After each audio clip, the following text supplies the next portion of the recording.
19-year-old Meredith Estes is in her campus health center waiting for the results of blood tests. Just 9 days ago, she was perfectly healthy. Now she is suffering from an aggressive sore throat, delirium, and appears to have a swelling in the front part of her head.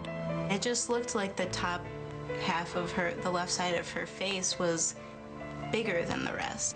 Meredith's mother, Kristie, anxiously waits by the phone for the results of the blood work. I got a call immediately saying that Meredith had low potassium levels, that she had a very high white blood cell count, and that she had a worrisome swollen left temporal area, and that she was making arrangements to have Meredith transported immediately to one of the emergency rooms in town. I grabbed a few things, and I was on my way.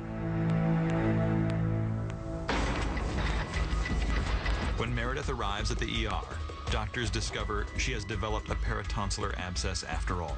The only treatment is surgical drainage. I remember them having to cut the back of my throat. They were trying to see if they could drain anything out, and they started doing it, and it was bleeding a lot, and I remember crying because it hurt so bad. A very apprehensive Kristie is on the 2-hour drive to Duluth when she receives a phone call. I picked up my cell phone. It was the ear, nose, and throat doctor, and he said, "We have just drained Meredith's paratonsillar abscess."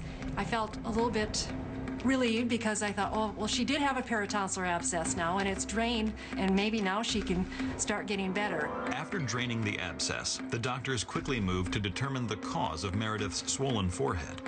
They order a CAT scan of her brain and call in neurosurgeon Stefan Konasiewicz to consult. When I first met Meredith, I saw that she had a lot of facial swelling. She had a lot of word-finding difficulty.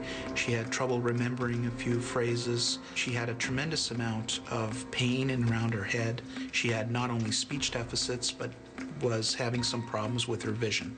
Whenever somebody encounters somebody who becomes so sick in such a short period of time as Meredith, as neurosurgeons, we know that unless we act quickly, devastation may occur.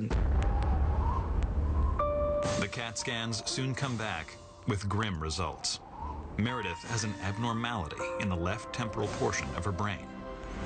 The most likely diagnosis was that of a brain abscess located in the left temporal lobe. A brain abscess occurs when an organism, such as a bacteria or fungus, infects the brain. Normally, an abscess can be treated with antibiotics and, in more developed cases, surgery. If left untreated, the intracranial pressure caused by the mass can lead to death. They're common occasionally in people who are immunocompromised. We rarely see patients, such as Meredith, who are young and healthy adults.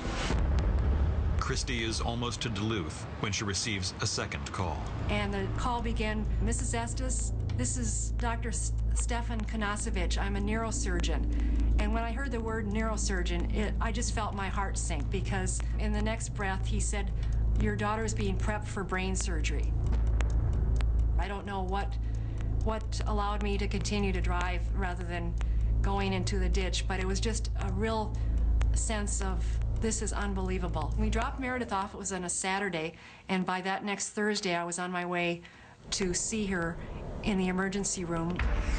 Within 30 minutes, I had Meredith ready to undergo stereotactic aspiration of the brain abscess. In order to see the brain in 3 dimensions, a metal device called a stereotactic frame is attached to Meredith's head at 4 points. Meredith is then put through a CAT scan, where the frame provides the fixed external reference point for the internal images shown on the scan. With both the interior and exterior of Meredith's head visualized at the same time, the precise location of the abscess can be identified, and Dr. Konasiewicz can devise a plan of attack. With the CAT scan and the frame in place, we are able to identify the best target entry for entering that brain abscess to minimize the type of surgery the patient has, and also to be as very accurate as possible.